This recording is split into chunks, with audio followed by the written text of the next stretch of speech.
Boa noite, irmãos. Abram a Escritura Sagrada, no livro do profeta Daniel, no capítulo 2. A partir do versículo 24, acompanhe a leitura que eu farei. Daniel, capítulo 2, a partir do versículo 24. Diz assim a palavra do Senhor.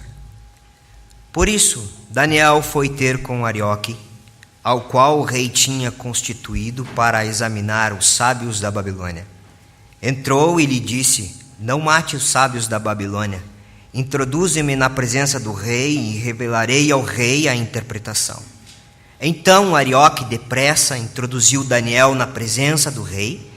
Ele disse: achei um dentre os filhos dos cativos de Judá, o qual revelará ao rei a interpretação. Respondeu o rei e disse a Daniel, cujo nome era Beltesazar: podes tu fazer-me saber o que vi no sonho e a sua interpretação? Respondeu Daniel na presença do rei e disse: o mistério que o rei exige, nem encantadores, nem magos, nem astrólogos o podem revelar ao rei.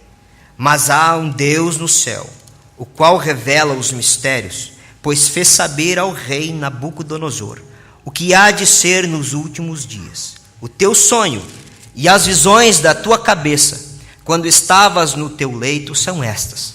Estando tu, ó rei, no teu leito, surgiram-te pensamentos a respeito do que há de ser depois disto. Aquele, pois, que revela os mistérios, te revelou o que há de ser.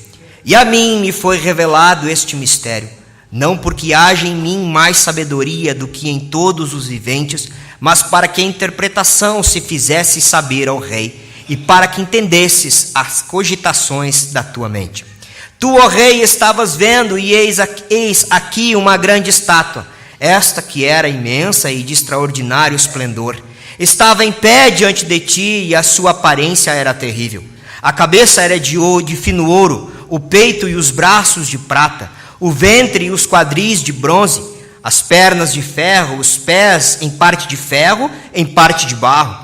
Quando estavas olhando, uma pedra foi cortada sem auxílio de mãos, feriu a estátua nos pés de ferro e de barro e os esmiuçou.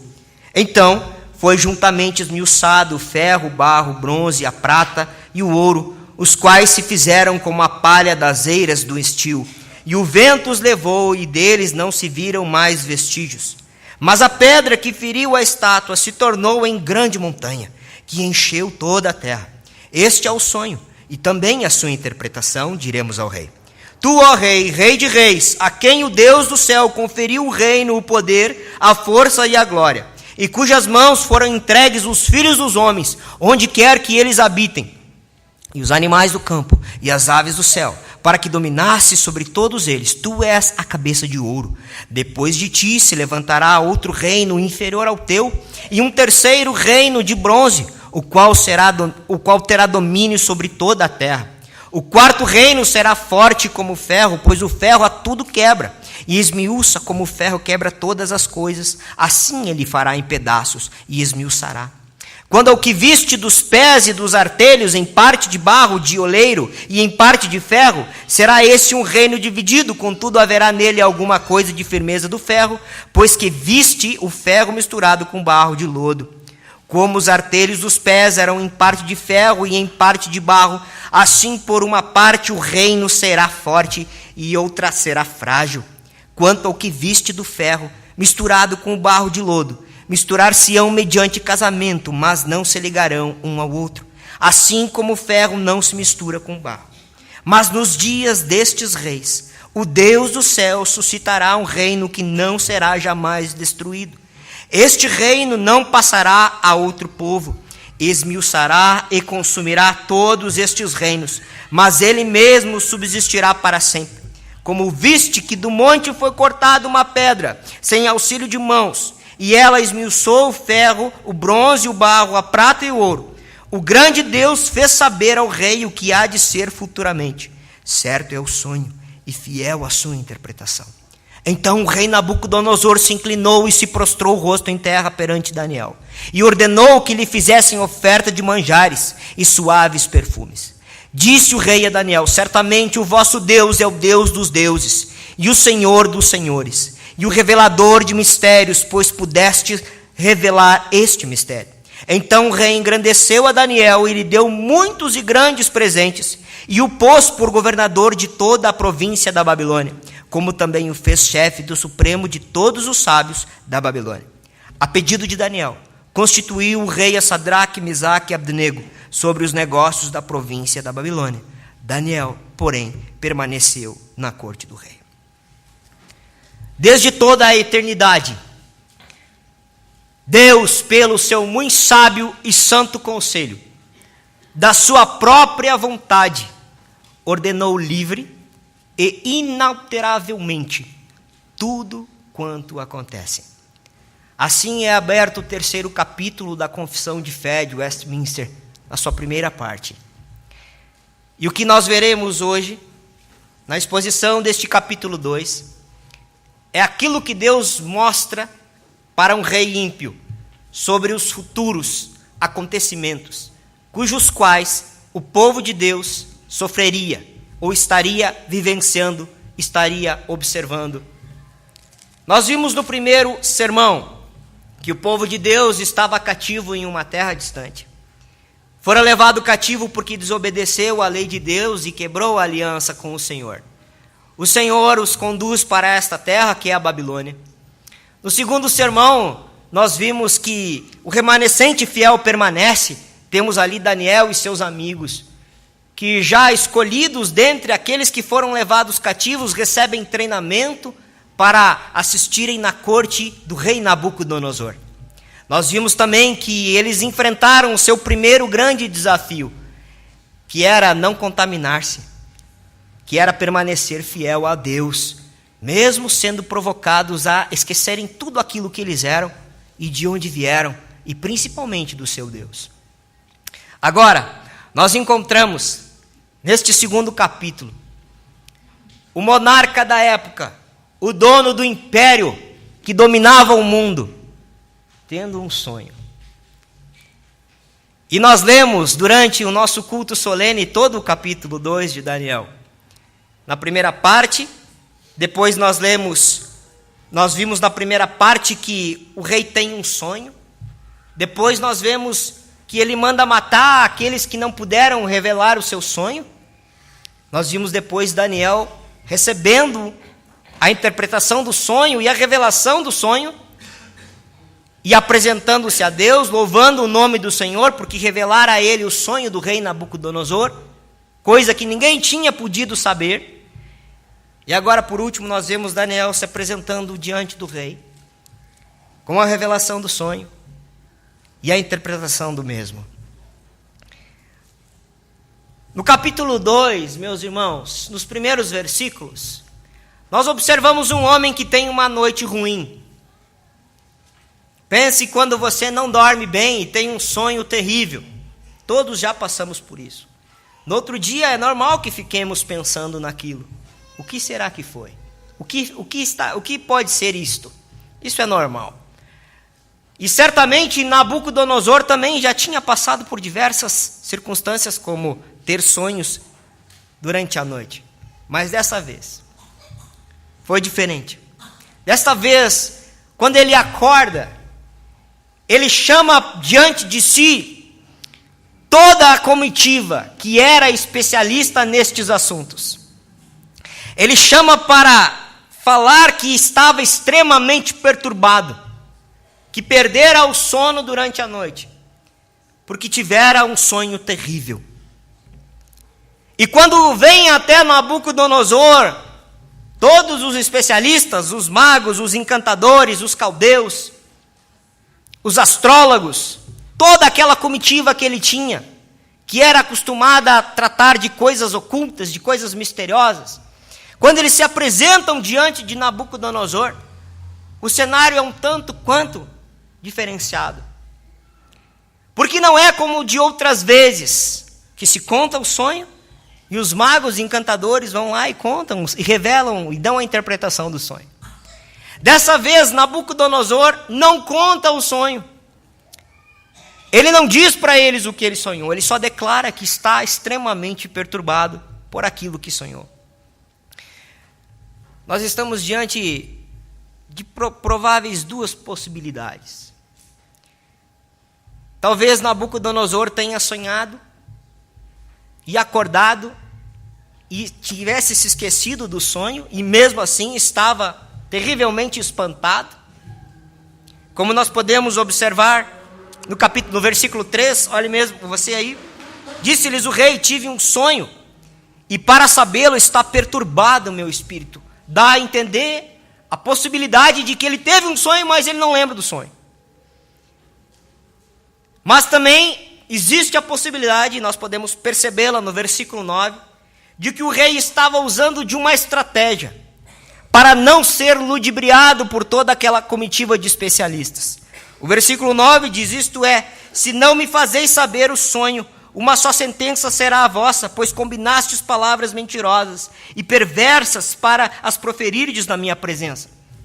Ele poderia estar conjecturando a possibilidade de que não contarei o sonho, porque se eu contar, eles vão ficar juntos na mesma tarefa de dizer aquilo que é a interpretação do sonho. Eles vão ficar juntos para me enganar. Existem essas duas possibilidades. O fato é que o Nabucodonosor estava perturbado, estava agoniado com aquilo que ele tinha visto durante a noite e que tirara o seu sono. Estes magos encantadores não puderam trazer-lhe a revelação, dizer o que era que ele tinha sonhado, e muito menos a interpretação. Insistiram com o rei Nabucodonosor para que ele lhes desse tempo, ou para que ele lhes contasse o sonho, então eles trariam as informações que o rei queria. O rei, muito indignado nesses primeiros 13 versículos, não aceita e ordena que todos os sábios encantadores da Babilônia fossem mortos. No versículo 13, diz assim: saiu o decreto segundo o qual deviam ser mortos os sábios, e buscaram a Daniel e os seus companheiros para que fossem mortos. Imagine Daniel estando na sua casa, no seu lugar de descanso ou de estudos, e daqui a pouco bate na porta e é uma comitiva real dizendo: vem, Daniel, tu vai morrer. Imagine o pavor que pode vir sobre alguém recebendo uma notícia dessas: você vai morrer, porque o rei decretou a sua morte. A partir do versículo 14, nós observamos Daniel entrando em ação, porque até então ele não estava no meio daqueles que foram à presença do rei. Incrivelmente, mesmo sendo mais sábio, segundo o capítulo 1, entre todos os sábios da Babilônia, ele não foi convocado para isso. E aqui nós podemos ver, de certa forma, a providência do Senhor, para que o servo de Deus, aquele que Deus tinha escolhido como seu profeta entre os cativos de Judá, para que ele não fizesse parte de uma comitiva fracassada. Porque é isso que nós vemos nos primeiros versículos do capítulo 2. O fracasso das forças deste mundo. A impossibilidade de interpretação e de revelação de algo que um rei e um monarca lhes traz. Eles não puderam desta vez fazê-lo. E nós observamos a mão de Deus, não permitindo que o seu servo Daniel estivesse no meio destes fracassados. Mas a partir do versículo 14, nós encontramos Daniel, então. Uma vez que estão conduzindo ele para a morte, ele diz: só um pouquinho. O que está acontecendo? Ele fala então com Arioque, que é o homem responsável para executar a pena.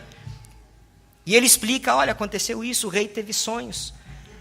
E ninguém pôde trazer a revelação e a interpretação. Então Daniel diz com muito cuidado, diz o texto, avisado e prudentemente, ou seja, com um coração humilde, com uma forma prudencial de conduzir-se. Ele diz: me leva até o rei. Dá um jeito de me levar até ele. Não me executa ainda. Me leva até lá. Então ele é conduzido até o rei. E o texto sagrado nos informa que o rei concede a ele um tempo. E o que ele faz quando concede o rei o tempo para ele? Versículo 17: então Daniel foi para casa e fez saber o caso a Ananias, Misael e Azarias, os seus companheiros, para que pedissem misericórdia ao Deus do céu sobre este mistério, a fim de que Daniel e seus companheiros não perecessem com o resto dos sábios da Babilônia. Esse não perecessem dá a entender que a matança já tinha começado. E quando chegam para exterminar Daniel, Daniel diz: não, dá-me um tempo, vamos ver o que a gente consegue fazer. E ele é levado até a presença do rei, o rei então concede, talvez um dia, 2, nós não sabemos. Mas quando ele vai para casa, ele não faz outra coisa, mesmo sendo um homem dotado de talentos e dons especiais da parte de Deus, dons de conhecimento, de interpretação de sonhos, de sabedoria, como diz o capítulo 1, ele e os seus amigos passam a orar e a clamar a Deus. Eu falei no outro sermão que muitas vezes Daniel é encontrado diante das dificuldades em seu livro, orando a Deus, clamando e buscando a presença do Senhor. E dessa vez não é diferente. Ele não se fia nos seus dons e nos seus talentos e começa a clamar junto com seus amigos, pedindo que Deus tivesse misericórdia deles, para que então o Senhor revelasse o que estava acontecendo. E Deus revelou a Daniel. Versículo 19, então foi revelado o mistério a Daniel numa visão da noite. Daniel bendisse o Deus do céu e disse: Daniel, seja bendito o nome de Deus de eternidade e eternidade, porque dele é a sabedoria e o poder. É ele quem muda o tempo e as estações, remove os reis e estabelece reis. Ele dá sabedoria aos sábios e entendimento aos inteligentes. Ele revela o profundo e o escondido, conhece o que está em trevas, e com ele mora a luz. Daniel engrandece o nome do Senhor em uma oração linda. A partir de agora, ele volta a Arioque. Então é introduzido diante do rei Nabucodonosor, que com muita surpresa pergunta para Daniel se seria possível, se Daniel teria condições, uma vez que ele já estava frustrado, vendo que todos os seus especialistas não puderam trazer-lhe a revelação e a interpretação. A pergunta de Nabucodonosor é: será que tu pode? Será que alguém pode? Então Daniel apresenta-se diante do rei Nabucodonosor com 3 coisas. A primeira delas, Daniel chega com um coração humilde para Nabucodonosor. Versículo 28.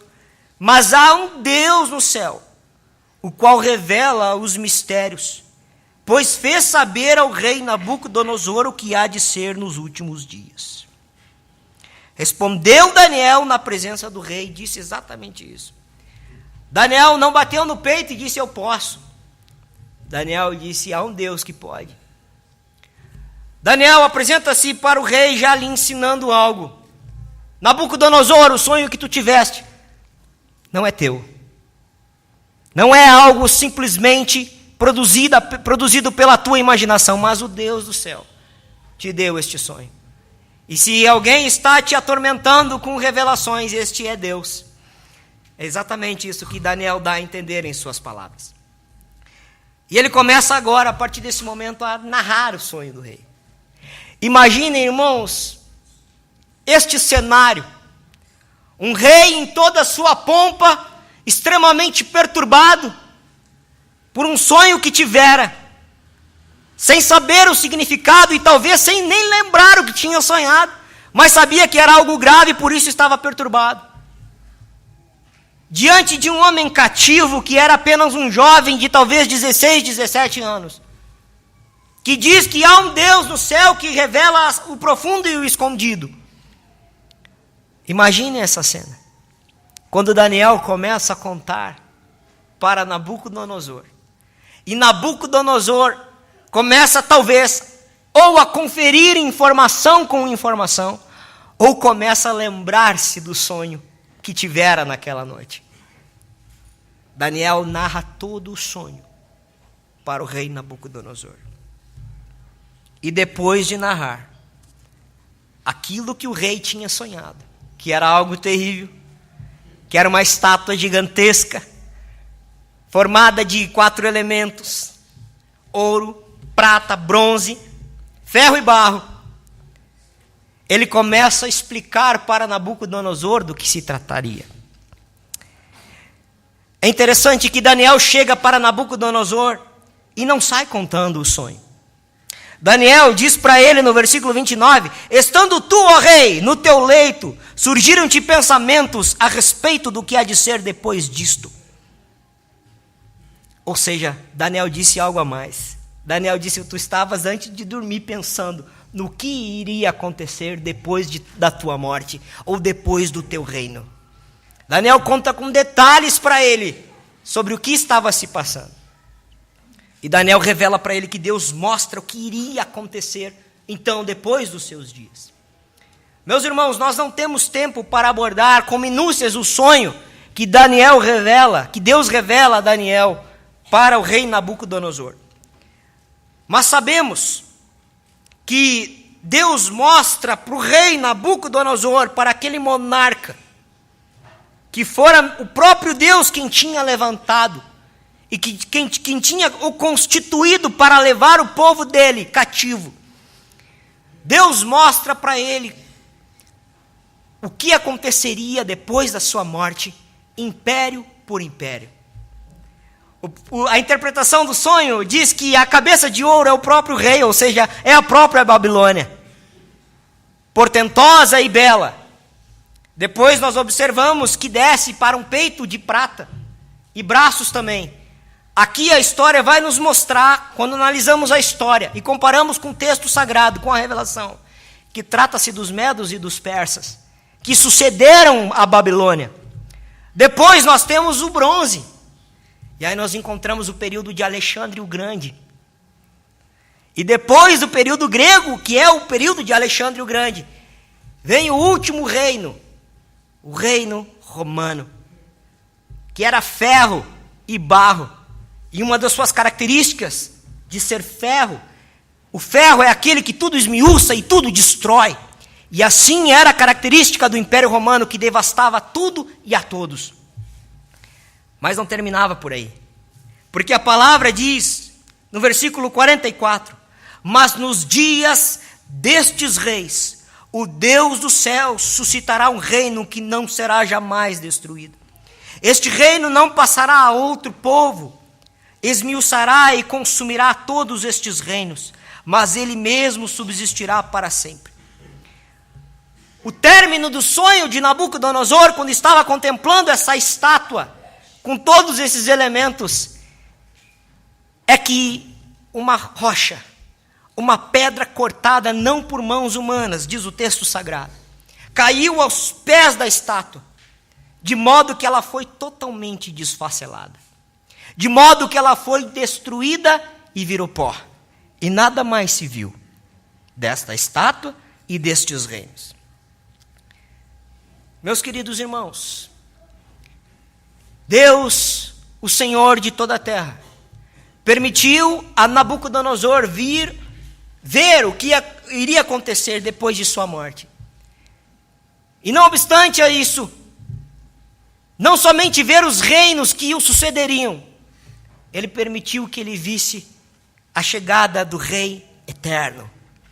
Esta pedra, que fora cortada não por mãos humanas, representa o reino do nosso Senhor Jesus Cristo. Aquele que não nasce das mãos dos homens, aquele que não tem o seu domínio por meio das conquistas de homens, por meio de guerras, mas aquele que é por herdeiro, dono de toda a terra, que encarnaria-se futuramente, faria-se homem, e justamente no período do último império, que é o romano, nasceria. E o seu reino encheria toda a terra. Nós estamos diante de algo grandioso. Este texto sagrado, esta revelação foi dada no século VI antes de Cristo, com precisão e riqueza de detalhes, com tão grande precisão que aqueles que chamamos de teólogos liberais tentam dizer que não é possível ser tão antigo, porque é impossível que uma profecia tenha tanta exatidão histórica como esta de Daniel, por exemplo, assim como outras várias da Escritura Sagrada.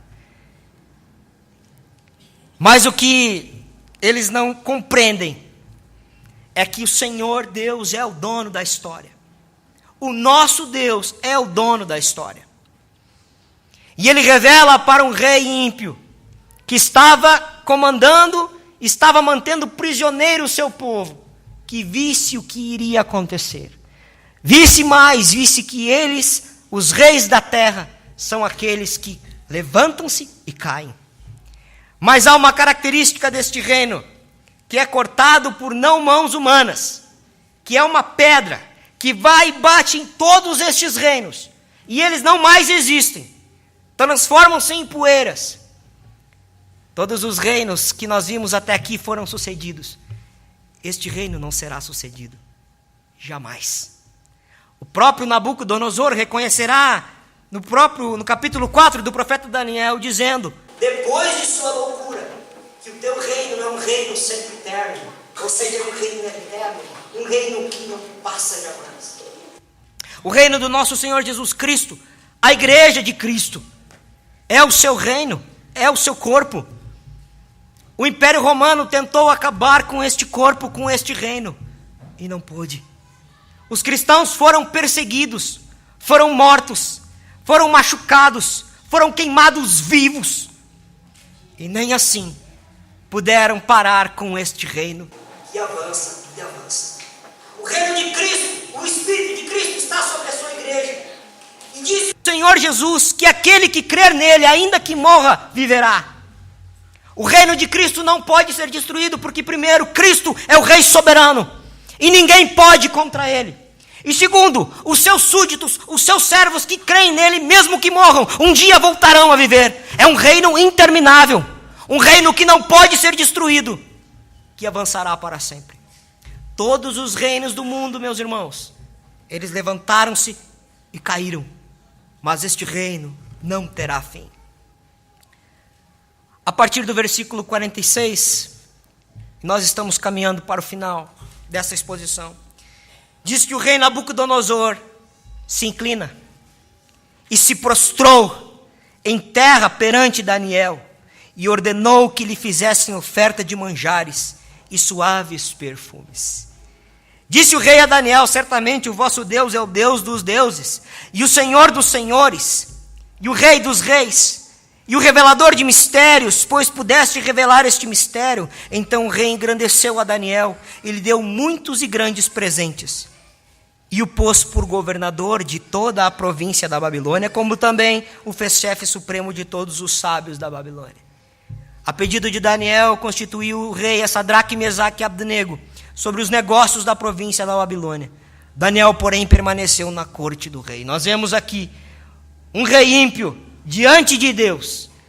O fato dele prostrar-se diante de Daniel significa que ele está reconhecendo que somente o Senhor é o Rei soberano. Somente ele pôde fazer e trazer a revelação e a interpretação daquele sonho. Ele promove Daniel e também os seus amigos a pedido de Daniel.